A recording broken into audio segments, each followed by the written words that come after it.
नमस्कार. मी बाळासाहेब चांदेरे, शिवसेना जिल्हा प्रमुख आणि मुळशी पंचायत समिती माजी सभापती. माझ्या संदर्भामध्ये गेले 2 दिवसापासून मीडियामध्ये जो अपप्रचार केला जातोय त्याच्यासाठी हा व्हिडिओ या ठिकाणी सर्वसामान्य लोकांच्यापर्यंत किंवा सर्वांनाच कळावा म्हणून हा व्हिडिओ मी या निमित्ताने या ठिकाणी करतोय आणि तो आपणापर्यंत पाठवत आहे. मी सुसगाव या गावामध्ये माझा जन्म झाला. आमची वडिलोपार्जित सर्वे नंबर 49 ही वडिलोपार्जित जागा असून त्याच्यामध्ये मी अनेक निवडणुका लढल्यात आणि त्याच अनुषंगाने मुंबईतील शिवशाही पुनर्वसन प्रोजेक्ट लिमिटेडचे डायरेक्टर लहू सदाशिव माळी साहेब यांचा पुण्यातील एक बिल्डर सुशील पाटील यांच्यामार्फत आमचा संपर्क आला.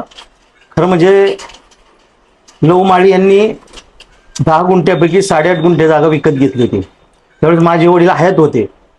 परंतु ग्रामीण भागामध्ये आपण सगळीच मंडळी देवस्थान देवदेवतांना मानणारी मंडळी आहोत. या सर्वे नंबर 49 मध्ये मसोबा म्हणून एक आमचं देवस्थान आहे. ते लहू माळींनी जिथं जागा खरेदी केली त्या देवस्थानच्या जागेवर त्यांना 8.5 गुंठे जागा दिली असताना त्यांनी 10 गुंठ्यावर अतिक्रमण केलं. शेवटी त्यांनी ते मोठे अधिकारी असल्यामुळं PMRD असेल, पुणे महानगरपालिका असेल, या ठिकाणी त्यांचं पूर्वी त्यांनी काम केलेलं आहे आणि त्या अनुषंगाने तिथल्या परवानगी असतील, बेकायदेशीररित्या परवानगी घेणं, मोजणी करत असताना शेजारच्या शेतकऱ्याला नोटीस न पाठवणं, अनेक गोष्टी दबावाखाली मोठे अधिकारी असल्यामुळं त्या टेबलवरून त्यांनी मंजूर करून घेतल्या. परंतु त्यांनी जे केलंय ते पूर्णपणे अतिक्रमण आणि बेकायदेशीर आहे. मोठे अधिकारी असल्यामुळं ते सत्तेचा गैरवापर करून आमच्यासारख्या सर्वसामान्य शेतकरी कुटुंबातील माणसांना त्रास देण्याची भूमिका गेल्या अनेक वर्षापासून करतायत.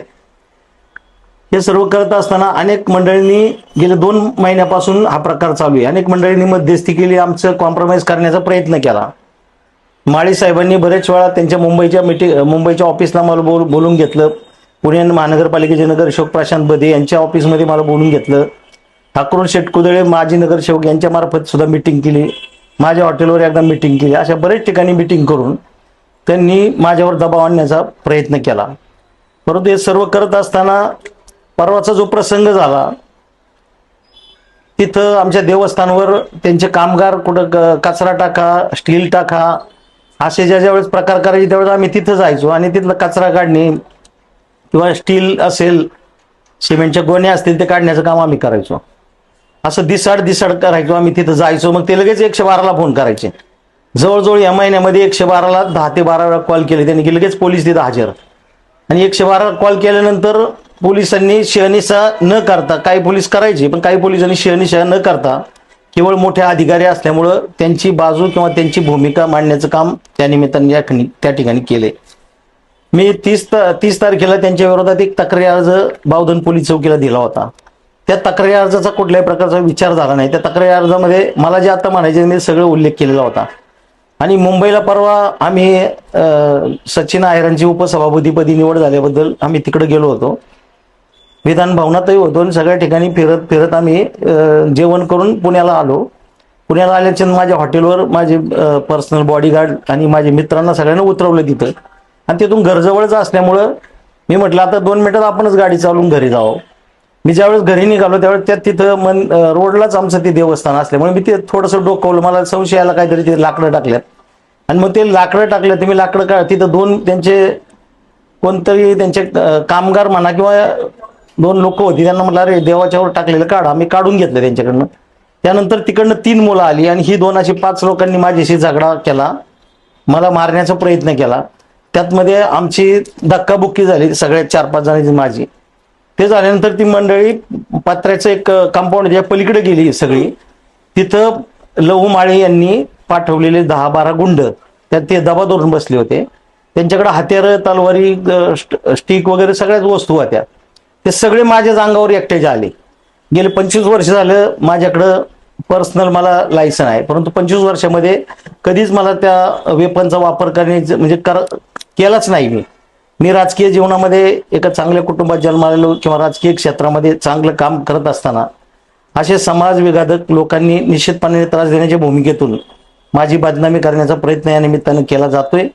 मी आपणा सर्व नागरिक बंधू भगिनींना सांगू इच्छितो की याच्यामध्ये कुठल्याही प्रकारचा माझा दोष नाहीये.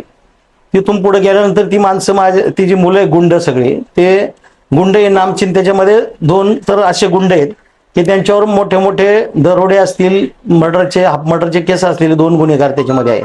पोलीस तपासात त्यांनी निष्पन्न झालेले, बावधन पोलिसांनी त्या गुंडांना त्या ठिकाणी अटक करून त्यांच्यावर कारवाई केलेली आहे. परंतु हे सर्व करत असताना लहू माळी सारख्या एका मोठ्या अधिकारी माणसानं असे गुंड पाठवून माझ्यासारख्या कार्यकर्त्यावर दबाव आणणं, माझ्यावर हल्ला करण्याची भूमिका घेणं हे योग्य नाहीये. म्हणून कायद्याच्या पद्धतीने परवा जो माझ्याबद्दल अपप्रचार केला की मी गोळीबार केला वगैरे, तर ज्यावेळेस माझ्यावर संकट आलं त्यावेळेस मी मला जे काही संरक्षण दिले त्याच्यामधून तो वापर माझ्या संरक्षणासाठी मी एक केला. तो जर केला नसता तर मला निश्चितपणाने त्या मंडळींनी माझ्यावर हल्ला करून मला संपवण्याचं काम त्या निमित्ताने त्या दिवशी झालं असतं. कृपा करून सर्वसामान्य लोकांनी कुठल्याही प्रकारचा गैरसमज करून घेऊ नये. मी राजकीय क्षेत्रामध्ये काम जरी करत असलो तर ज्यावेळेस एखाद्याच्या जीवावर येतं त्यावेळेस त्याला त्या प्रसंगाला तोंड द्यावं लागतं. बऱ्याच मीडियाने माझ्याबद्दल अपप्रचार केलाय. त्या सर्व मीडियांना मी सांगू इच्छितो की अशी कुठल्याही प्रकारची घटना किंवा माझ्याकडनं काही चुकीचं घडलेलं नाहीये. आपण मीडियावर दाखवताना दोन्ही बाजूची माहिती घेऊन, मीडियाला सुद्धा विनंती की आपण व्यवस्थित दोन्ही बाजूची माहिती घेऊन तुम्ही त्या निमित्तानं ही बातम्या प्रसारित कराव्यात. शेवटी कायदा आहे, कायद्याचं राज्य आहे. कायद्याच्या राज्यात आपण कायदा पालन करत असताना मोठे अधिकारी असले म्हणून त्यांनी कायदा पालन करायचंच नाही का, किंवा सर्वसामान्य माणसांनीच फक्त कायदा पालन करायचं, ही एक भूमिका. आणि दुसरी एक भूमिका की वारजे या ठिकाणी ह्या सर्व गुंडांना एका हॉटेलमध्ये घेऊन त्यांना मार्गदर्शन करण्याचं काम लहू माळी यांच्या मार्गदर्शनातून झाले. आणि ही मंडळी 4 ते 5 दिवस माझ्यावर दबा धरून माझ्यावर हल्ला करण्याच्या प्रयत्नात होती. हे सुद्धा मी आजच मी बावधन पोलीस चौकीला जाऊन तिथल्या संबंधित सगळ्या यंत्रणेला कळवले आणि माझी तक्रार त्या ठिकाणी 30 तारखेची दाखल केली. मी त्यांना सांगितले की जसं माझ्यावर तुम्ही गुन्हा दाखल केला तशावर त्यांच्यावरही गुन्हा दाखल करा, कारण माझा अगोदरचा अर्ज आहे.